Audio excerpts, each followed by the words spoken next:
Good morning, everybody out there, wherever you're watching this. Hopefully, you're watching this on X, formerly known as Twitter, one of the only free speech platforms, as in my opinion, left in the world. So thank you to Elon Musk. So I've got a very special guest here today on the show. I've got a man known as Billboard Chris, real name Chris Alston. Now, Chris has come under fire recently from Australia's censorship czar, the e-safety commissioner.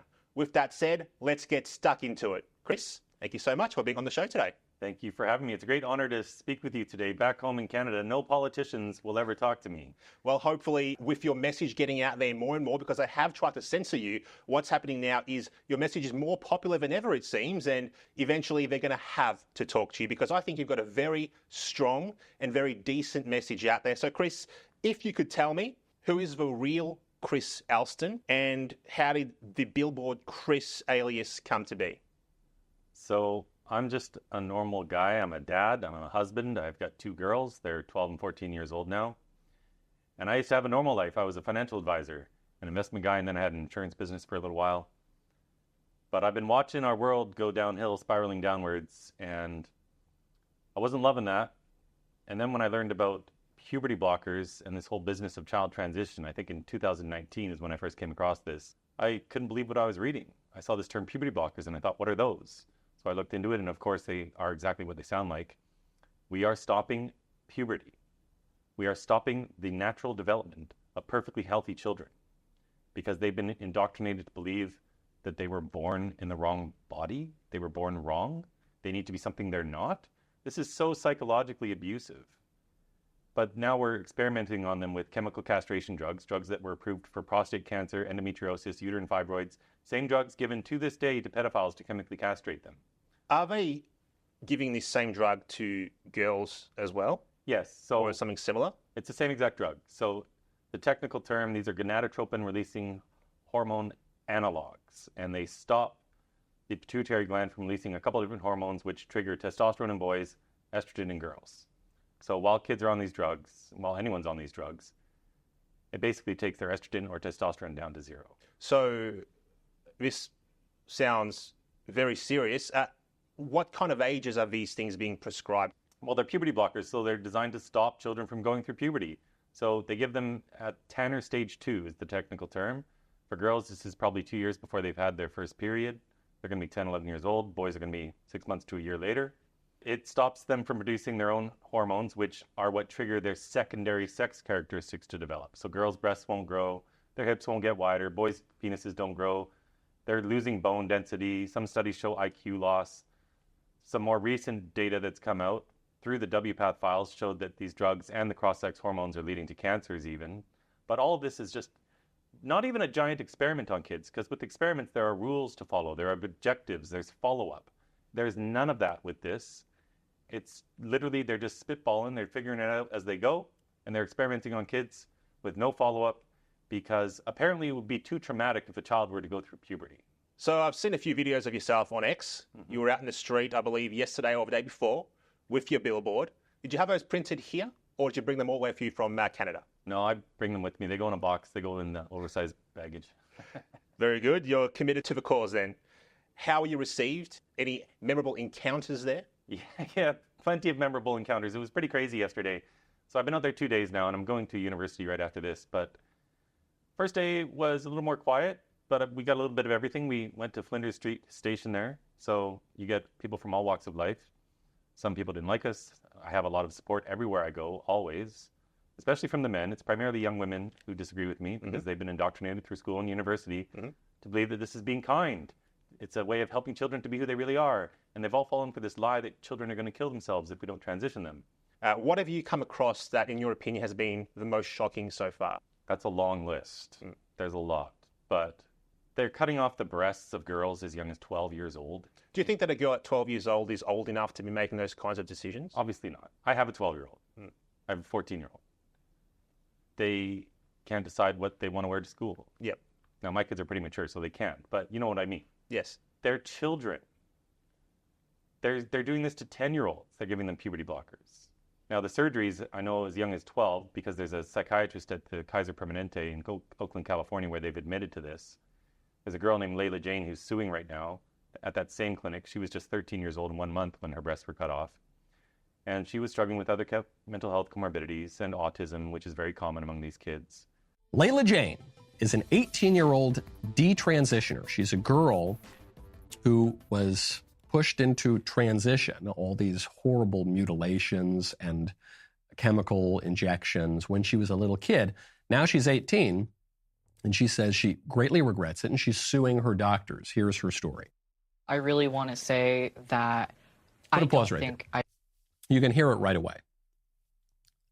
The people who tell you there are no long-term consequences, it's all totally reversible if a child starts to transition and then stops transitioning. It's no big deal.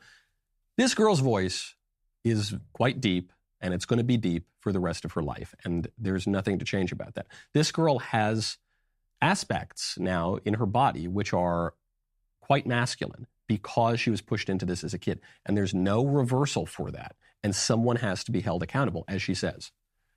I should have been allowed to change my sex before I could legally consent to have sex. Overall, I don't think I'm better off for the experience, and I think transition just completely added fuel to the fire that was my pre-existing conditions. Her pre-existing conditions. She's talking about psychological conditions. Conditions that I am not even allowed to mention on certain big tech platforms. I am not even allowed to suggest that transgender identity has significant, let's say, overlap with other conditions, let's say. Am I allowed to say that? Can I say that one, censors? Layla's saying that. She's saying this happened to me and I wasn't treated for other conditions I had. I was treated as though I were really a boy, and now I deeply regret it. They did this to me before I was even legally allowed to consent to sex. Her lawyer is our friend Harmeet Dillon. Here's what Harmeet says.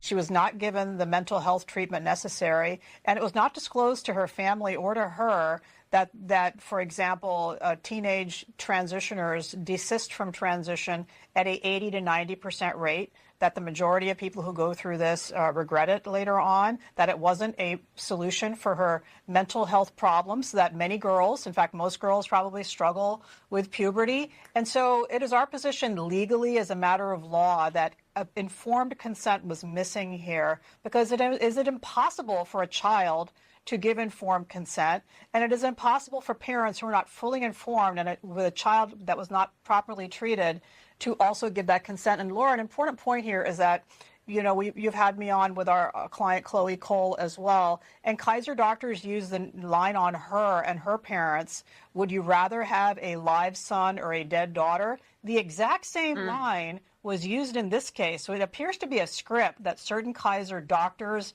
and psychiatrists are using on these victims. So it's just incredible that they're doing surgeries on kids that young. But honestly, just the puberty blockers and cross-sex hormones, it's wild. It's so obscene and wrong and evil that they're doing this to kids. They're turning them into sterilized, lifelong pharmaceutical patients. And for these boys, when they go on these puberty blockers, their penis doesn't grow. And then they get to be 16, 17, which is where they'll do surgeries on them. And because their penis never grew, they don't have the tissue to do what's called a vaginoplasty, where they invert the penis. So they'll cut out some of the boy's colon or his peritoneum, his abdominal lining, and they use that to form the lining of these neovaginas. And so there's no limit to how shocking this gets. It gets worse and worse the more you look into it. I've been hearing in the media that a child that takes puberty blockers, as they get older, if they change their mind, it's completely reversible. Is there any truth to that at all? We've already hit on the number one and number two lies. Number one lie is that kids will kill themselves. I'll get into that in a minute. Number two is that puberty blockers are reversible. It's a sales pitch. It's just a sales pitch. They say that puberty blockers buy the child time to explore their gender identity, which they can't define, by the way. No one can define what a gender identity is because they don't exist. We don't have gender identities. We have personalities. But in practice, according to gender clinic statistics themselves, 98 to 100% of these kids go on to the next phase, which is the cross-sex hormones. They're not just signing up for puberty blockers. They're not exploring their gender identity. They've already bought all in to this ideology. They're already completely indoctrinated that they were born wrong and need to transition. So many times they start puberty blockers and cross-sex hormones at the same time. or they go on to the cross-sex hormones, and then the final step would be the surgeries. But if we left these kids alone, and this is so important, all the academic studies that were done into gender dysphoria or gender identity disorder, as it used to be called, before they gave kids puberty blockers, all the studies show that the vast majority of these children just grew out of their gender dysphoria. It went away because they grew up. Puberty itself was the cure. Now we block the cure, but a majority of these kids grew up to be gay as well.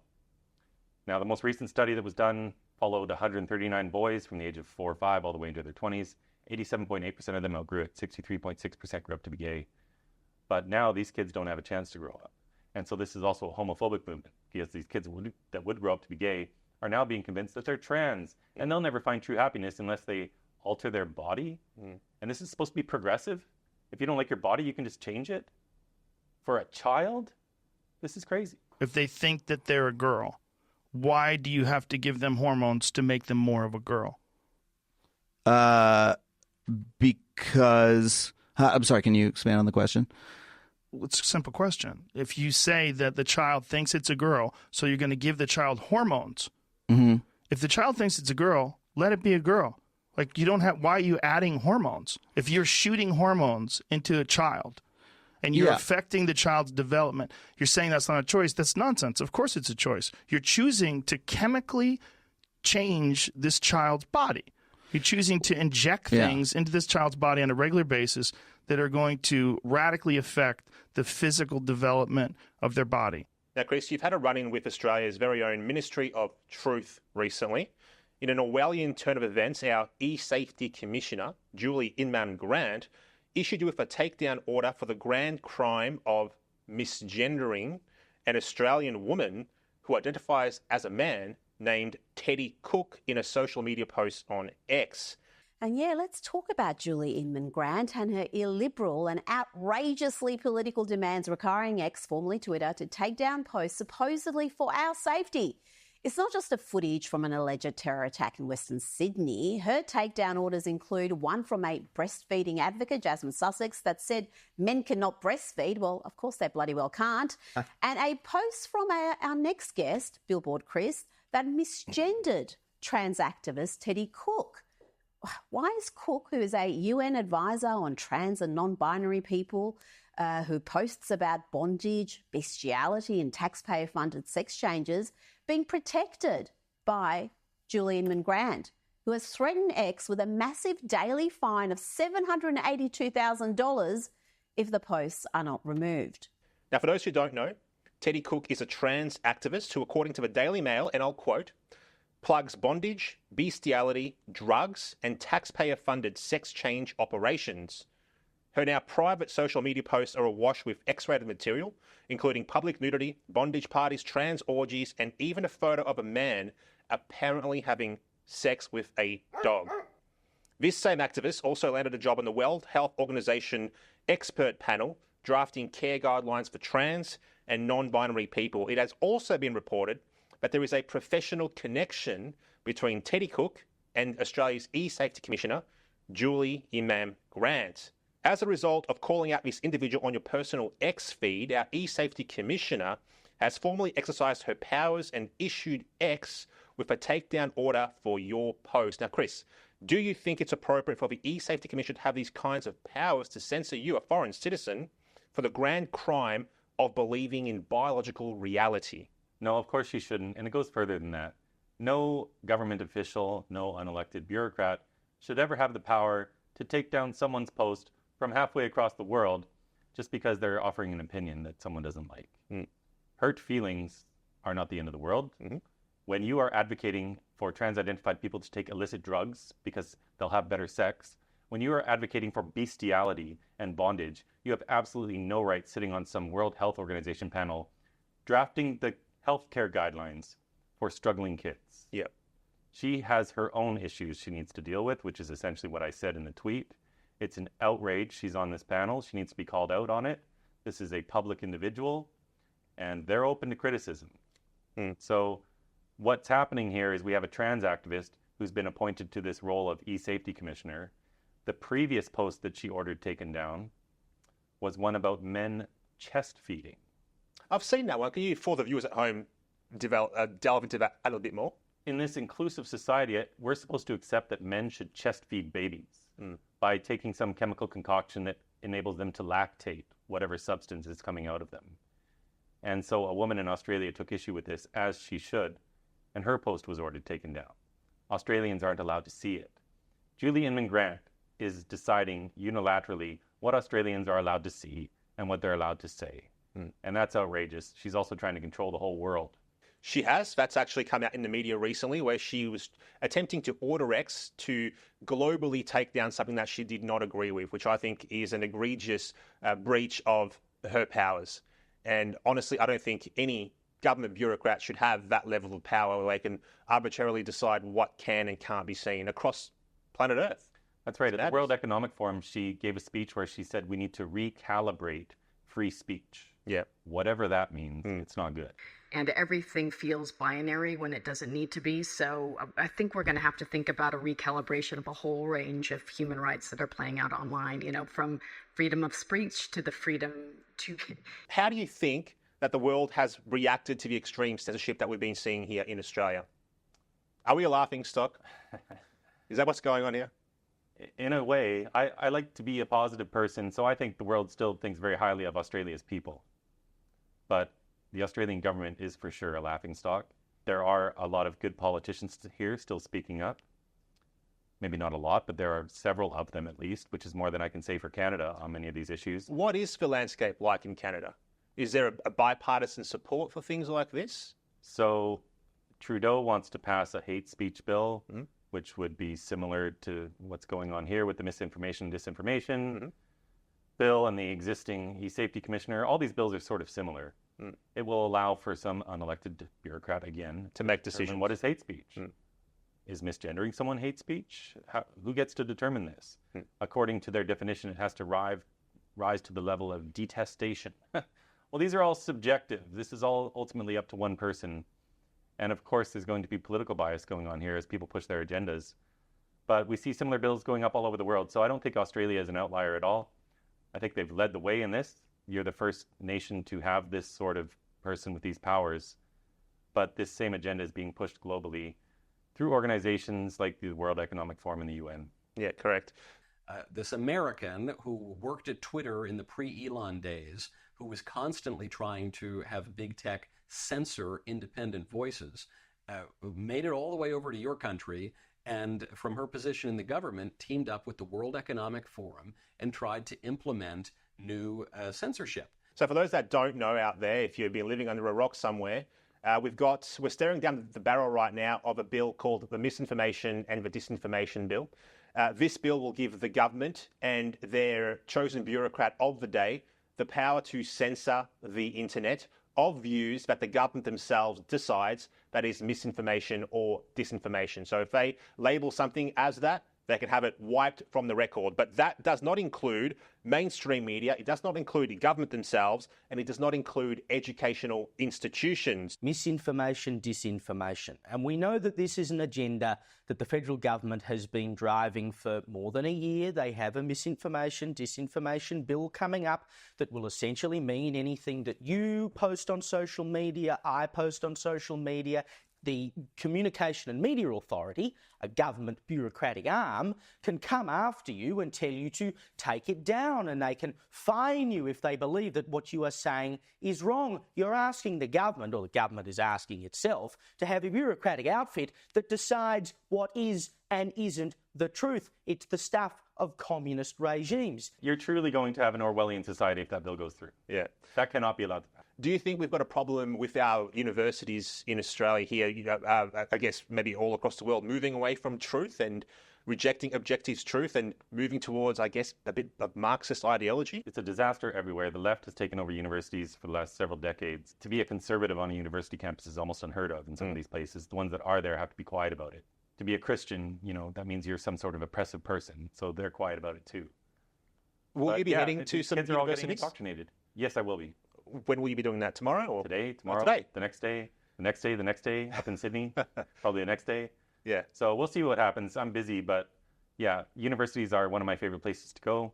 I hit the downtown cores of cities where it's busy, and I go to universities. How do you find the universities? Do you find there are many conservatives on there, or is it mostly left-leaning? So it's difficult to say because the people who are left-leaning are loud and aggressive. For leftists, protest is their church. That's what they love to do. That's what they do on a Sunday. Instead of going to church, they go to some protest.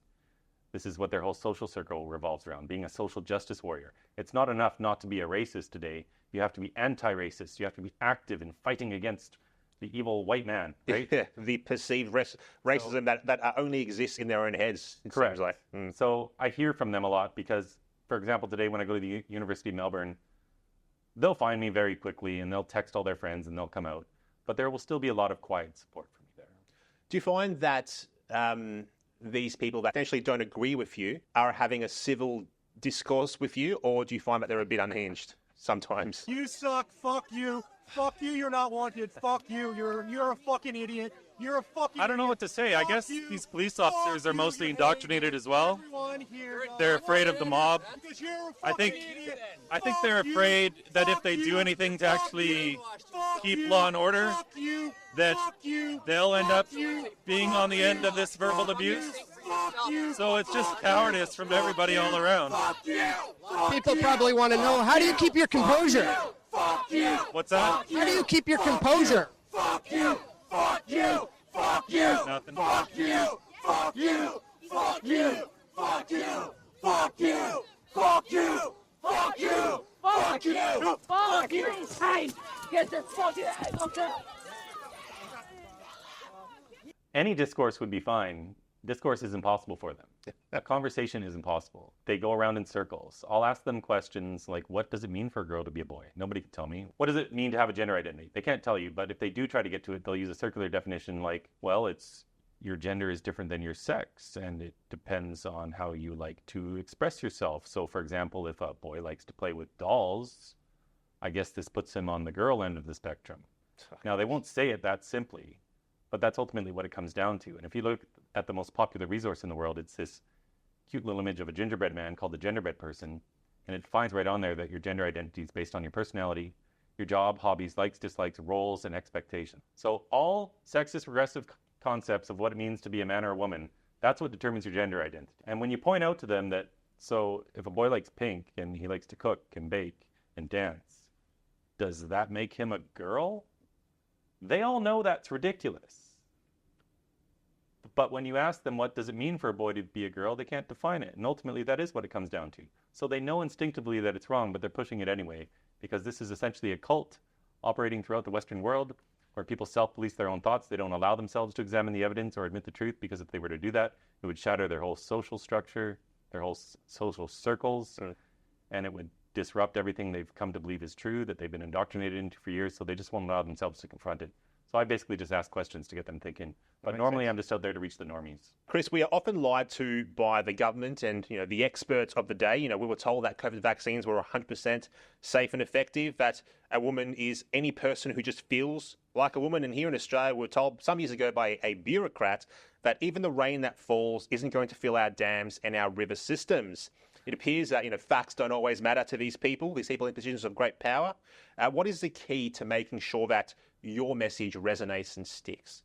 So, first of all, we just tell the truth. We tell it simply and plainly in language that people can understand. We don't use the left's language. We don't call them transgender children because they're not. They're boys and girls. And we have a positive message, which is that our children, they were born just great. They're perfect just as they are. They find the way they are. Yep. That's right. What are we doing telling children that they're supposed to be something they're not? Yeah, we're telling them that there's something wrong with them. That's right. That's what this says. When you call a girl he, him, you're sending a message that she was supposed to be something else. This is a message of self-hatred. It's not encouragement. It's not positivity. And then you affirm it by using these pronouns over and over again. The whole school is doing it. The teachers are doing it.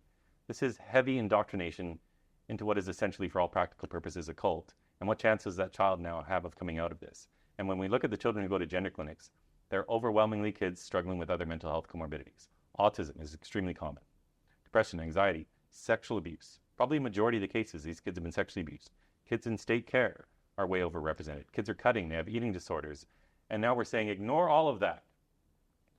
This girl says she's a boy. We must accept her at her word, and let's affirm her as a beautiful thing, and let's cut off her breasts and alter her body. The people that argue for this kind of stuff, they will always lead them with emotion, with fear, rather than facts always. Every time. So they'll often say, if we don't do this, if we don't transition these kids will kill themselves. Would you rather have a transgender child or a dead child? I've heard that more than once. Is there any data or facts or anything like that to back up that this claim is a bit silly and the science does not actually support that at all? There's never been any data to back it up because it's an outrageous lie. It's just done to coerce people to go along with this, and it's done to shut people up because obviously no one wants children to die. So a recent study just came out of Finland, the only study of its kind. They actually did a proper clinical study into this. They looked at the data from 1996 to 2019. More than 2,000 kids went to the gender clinic. They compared it to a control group of more than 17,000 children. Out of those 2,000 kids over 23 years, there were 7 suicides. It works out to an annual suicide rate of 0.051%. That rate was very similar to the control group where kids had mental health issues. Because it's not gender that's the problem, it's whatever else is going on in their life. They've had sexual abuse, they've had trauma, who knows what's going on. Autism, suicide rates are higher. So there's absolutely no epidemic. Other officials like Laura Edwards-Leeper, who worked at Boston Children's Hospital transitioning kids, that was the first gender clinic to open in the United States, and she did this for 15 years. She's already admitted in a Washington Post op-ed that there's no epidemic of suicides. Even Marcy Bowers, this man who says he's a woman, the president of WPATH, admits that we shouldn't be making that argument, but they still do it. Well, obviously, childhood is a very confusing time for all kids. We all know that. And according to what I've seen, if we let children simply mature through puberty, a lot of these symptoms will simply cease to exist as they grow out of it without a need for surgery or medical intervention or drugs or anything like that. Would you agree with that or would you not agree with that? Of course. Humans didn't suddenly change in the last generation. We've been on this planet for a long time. Children were never killing themselves because they had to go through puberty. This is a modern day mass delusion which has taken hold, primarily of the West. And I know in not 100 years, in 10 years, we're going to look back at this and say, what the heck happened to humanity? Because this is like lobotomies or other social contagions and other medical malpractice that has happened before. So do you think in the future we're going to see lawsuits start happening and things of that nature where children that have been irreversibly damaged see compensation for what's happened to them? They're already happening. There's a class action that's been announced in the UK and in the United States. I know a few lawyers, Bernadette Broyles, Harmeet Dillon, she ran for the chair of the RNC, and then a new law firm called Campbell Miller Payne has 4 dads in it with 17 kids between them. They all left their law firms because they felt called to represent these kids, to fight for these detransitioners, because they got tired of seeing this too. And they could do anything in their life to make lots of money. It's not about that. They're losing money. So they need support, but they have several lawsuits going on, more than a dozen. They're even suing the American Academy of Pediatrics because there's a man in Rhode Island named Jason Rafferty who wrote the policy statement for the American Academy of Pediatrics for trans health care for kids when he was just a medical resident. And he was involved in the case of a girl in Rhode Island who's now suing. So because he was involved in that case and because he wrote the AAP's policy statement, they can link in the AAP. So they're suing them, which is huge because when this goes to discovery and this goes to court, these medical organizations are going to need to bring their evidence to show the justification for this child abuse. And they can't do it because this has never been science-led. It's all been led by activists. So could you tell us a little bit about Tavistock Clinic? That's been making the news a little bit lately. So the Tavistock Gender Clinic, so they've been in the courts lately for what they've been up to. Yes, so in the UK, they've been fighting back very strongly. And Dr. Hilary Cass, a pediatrician, just spent the last 3.5 years writing a report. It's called the Cass Review. People should look it up. It's 380 pages long, but they can read the summary. And this review found that transitioning kids wasn't helping them psychologically. There's no evidence base to support it. So they've put a stop to puberty blockers in the UK. The Tavistock was where all the kids were going. They had a waiting list of 15,000 last I checked. They were getting about 5,000 new referrals every year. This compares to 10 years ago when there were just a couple hundred kids. And even the High Court in December of 2020, in a hearing regarding Kira Bell, a young woman who was harmed, they also admitted exactly what my sign says, which is that children cannot give informed consent. I mean, we can't buy, kids can't go out and buy a beer or get a tattoo or, drive a car. Yeah. So how can they possibly consent? Tavistock admitted that out of a sample of more than 1,000 children, 35% had moderate to severe autism. That doesn't include the mild cases. And when I talk to parents, it's autism, autism, autism, autism. So if your kids have autism, you need to really get up to speed on this ideology to protect them, because schools are now not necessarily the safest place, depending on who they're talking to. All right. So, Chris, I'm obviously very outspoken for preserving the innocence of children. Now, sadly, I'm unfortunately in the minority in my federal parliament here in Australia. Where have you seen the most political success around this issue, and how do you think it was achieved? Well, we're going to change that. You're not going to be the minority forever, because this truth is going to keep hitting these politicians like an avalanche, and they can't ignore it when they're getting buried under it. But we've seen the most success politically. Never mind the countries where the pediatricians and the medical bodies have put a stop to this. Politically, we've seen the most success in the U.S., in the Republican states. And just in the last 2 years, 24 states have passed legislation to stop this. I was meeting with some of these guys more than 2 years ago, meeting with staff of members of Congress, and nobody wanted to touch this issue. Just in August of 2022, even. They didn't want to touch it. And what happened is we educated them. I leaked out some videos from Boston Children's Hospital that they had produced from their own gender clinic, talking about gender-affirming hysterectomies and vaginoplasties and phalloplasties, and people saw for the first time exactly what was happening. And they were horrified. And this started a wave of people looking into other gender clinics, and conservative media in the US really woke up, and they all started talking about this. And today, this is the #1 cultural issue discussed every day on the airwaves.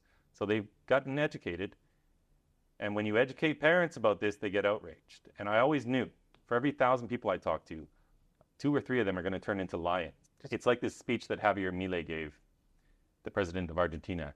He said he's not here to guide sheep, he's here to awaken lions. And that's what I'm doing out on the street. And parents, mama bears especially, are waking up. I work with Moms for Liberty a lot in the United States. That's 130,000 moms who are fighting this now. So we just got to keep educating people, and the truth will get out there, because the truth spreads for free. If you give one piece of advice for quiet Australians here who probably overwhelmingly agree with you, but are not very vocal in public, what would it be to those people out there, those mums and dads, those quiet Australians? What's your message to them now? Well, not everyone's going to do what I do. I understand that, and they don't need to. We all just need to do something. So everyone has different skill sets, different connections, different passions. My advice is always do something. You've just got to get in motion. It's like the laws of physics. An object in motion stays in motion. Once you get in motion, you meet other people who are like-minded, who are also fighting back.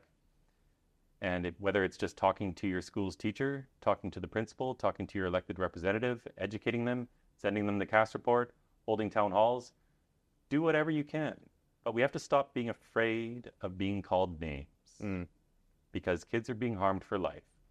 If some stranger calls you a transphobe because you think we shouldn't sterilize kids, who cares? Just wear it. Wear it with pride. With pride, yeah. But speak up for these kids, because we're all going to be dead and buried one day. And do you want to look back at your life and say you knew about the greatest child abuse scandal in modern medicine history and did nothing? I didn't. So I did something. And one person could do a lot when they put their mind to something. One person can definitely do a lot. I mean, look at yourself. You're all the way here in Australia. You've been on national TV. You're in the paper all the time. You're actually bringing a lot of attention to this issue, and more power to your arm. So, Chris Elstons, thank you very much. Thank you.